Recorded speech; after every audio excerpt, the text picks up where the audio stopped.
2002 সালের 18 আগস্ট রোববার। দিনটি ছিল অপি করিমের জীবনের এক দুঃস্বপ্ন। নিজ বুয়েট ক্যাম্পাসেই জন্ম নেয় তার জন্য বিভীষিকাময় এক অধ্যায়। পরীক্ষা দিয়ে বের হওয়ার পর ছাত্র নেতার হুমকিতে ভীত সন্ত্রস্ত অপি করিম মায়ের সঙ্গে আশ্রয় নেন বুয়েটের শিক্ষক অধ্যাপক নিজামুদ্দিন আহমেদের বাসায়। শেষ পর্যন্ত ডিবি পুলিশের পাহারায় নিজেদের বাসায় ফিরতে পারেন অপি ও তার মা। 18 আগস্টের ঘটনায় প্রায় আড়াই মাস আগে বুয়েট ইতিহাসের অন্যতম কলঙ্কিত ঘটনাটি ঘটে। 2002 সালের 8 জুন দরপত্র নিয়ে বিরোধে বুয়েট ছাত্রদল সভাপতি মোকাম্মেল হায়াত খান মুকি এবং ঢাকা বিশ্ববিদ্যালয়ের SM হলে টগর গ্রুপের সংঘর্ষের মধ্যে পড়ে যান কেমি কৌশলের শিক্ষার্থী সাবেকুন নাহার সনি। সে সময় ছাত্র বিক্ষোভের মুখে বুয়েট অনেকদিন বন্ধ ছিল। ঘোষণার পরে শুরু হয় বিভিন্ন বিভাগের পরীক্ষা, তবে উত্তপ্ত পরিস্থিতির কারণে তখনও ক্যাম্পাসে পুলিশ ছিল। সেদিন 18 আগস্ট সকালে অপি আসেন পরীক্ষা দিতে। ক্যাম্পাসে আসার পর থেকে তাকে উত্ত্যক্ত করতে থাকেন তখনকার বুয়েট ছাত্র সংসদের ভিপি ও জাতীয়তাবাদী ছাত্রদলের নেতা গোলাম মোর্শেদ লায়ন।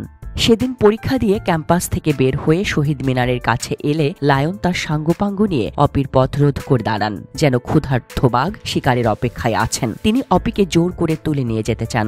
অপির সঙ্গে তার মা ছিলেন। এ ঘটনায় মা মেয়ে খুবই আতঙ্কিত হয়ে পড়েন। বুয়েটের গেটের সামনে তখন পুলিশের একটি দল ছিল। অপি তাদের কাছে সাহায্য চাইলে পুলিশের একজন সদস্য বলেন, এটা ক্যাম্পাসের বাইরের ঘটনা, তাদের কিছুই করার নেই। এরকম পরিস্থিতিতে মা মেয়ে কি করবেন বুঝে উঠতে পারছিলেন না। পরে অপি এক বান্ধবীর সাহায্য নিয়ে অধ্যাপক নিজামুদ্দিন আহমেদের বাসায় গিয়ে আশ্রয় নেন। লায়ন তখন দলবল নিয়ে বের হওয়ার পথে পাহারা বসান। অবশ্য ডিবির গাড়ি আসার পর তারা কেটে পড়েন।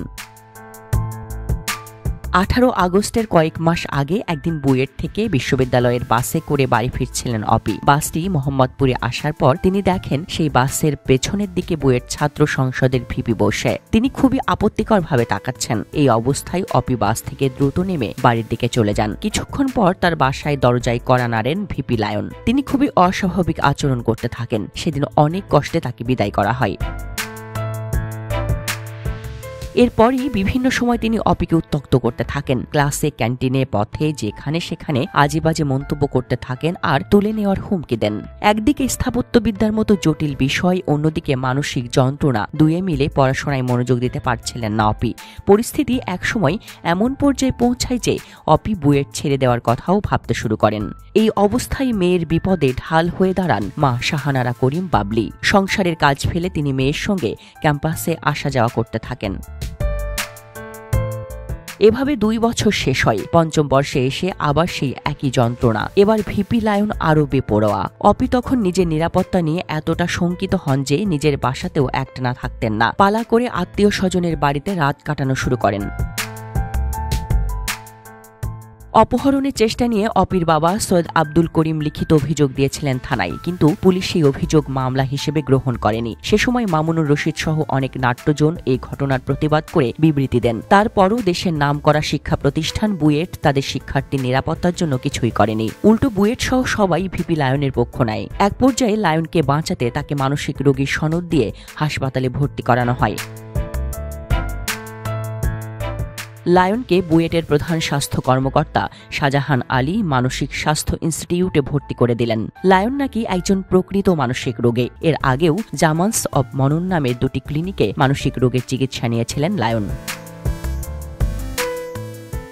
প্রথম ঘটনার পর লায়নের বাবা দিনাজপুরের পার্বতীপুরের একটি কলেজের শিক্ষক মকবুল হোসেন বুয়েটে লিখিত অঙ্গীকার দিয়ে বলেছিলেন তার ছেলে আর কাউকে উত্ত্যক্ত করবেন না। মকবুল হোসেন একবার বিষয়টি মিটিয়ে ফেলতে বুয়েটের গাড়িতে চড়ে অপিদের মোহাম্মদপুরের বাসাতেও গিয়েছিলেন, কিন্তু পরে সে কথা আর রক্ষা হয়নি। যতদূর জানা যায় লায়নের বাবা জাতীয় পার্টির বড় নেতা ছিলেন। লায়ন এখনও পার্বতীপুরে একা থাকেন। তিনি কিছুই করেন না, শুধু এলাকায় ঘুরে বেড়ান।